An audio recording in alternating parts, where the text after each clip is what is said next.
आपकी वजाहत भी आ चुकी है। हमने देखा कि तहरीक इंसाफ ने जो मौलाना साहब के साथ मुलाकात की उसकी वजाहत आ भी चुकी है, लेकिन दीगर जो इश्यूज़ हैं उन पर भी हम बात करेंगे। लेकिन सबसे पहले आप इस पर थोड़ी रोशनी डाल देंगे कि ये मुलाकात हुई तो जाहिर है जब सियासतदान आपस में बैठे हैं तो सियासी बातचीत भी ज़रूर होती है, तो आप बताएंगे कि सियासी बातचीत हुई थी सर? देखिए, सबसे पहली बात तो ये है, और मैं इसका इआदा करूँगा एक बार फिर आपके इस प्रोग्राम में, कि हमारी मुलाकात खालिसतन फातिह अफ़ग़ानी के लिए थी। हम उनकी खुशदामद की वफ़ात पर फातिह अफ़ग़ानी और ताज़ियत के लिए गए।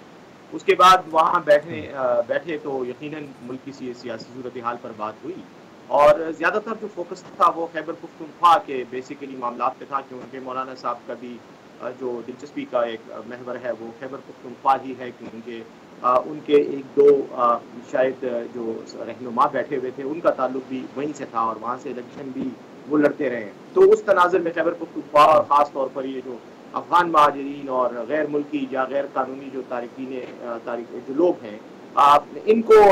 हटाने के हवाले से जो इस वक्त जमगोइयाँ या बातचीत चल रही है, कार्रवाइयाँ हो रही हैं, इसके बारे में मौलाना साहब का ख्याल था कि जिस तरीके कार के तहत ये हो रही है इससे शायद हमें उनको तहफ़्फ़ुज़ात थे, और उन्होंने ये कहा कि मैं आला हुकाम से, फ़ौज के भी और सिविलियन आला हुकाम से भी इस सिलसिले में बात कर रहा हूँ कि इस तरीके कार पर नज़रसानी की जाए और इनको एक अच्छे तरीके से हैंडल किया जाए, ना कि कोई ऐसे तरीके से जिससे नफरतें फैलाता हूँ। तो इसी तरह की बातचीत हुई है। बाकी जहाँ तक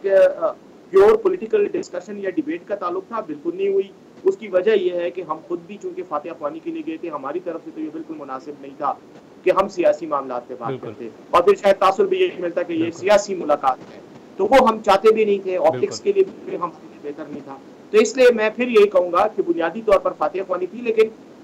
जो सानवी नोयत की बातें थी सियासी, वो जरूर हुई है, और वो मैंने आपको बताई।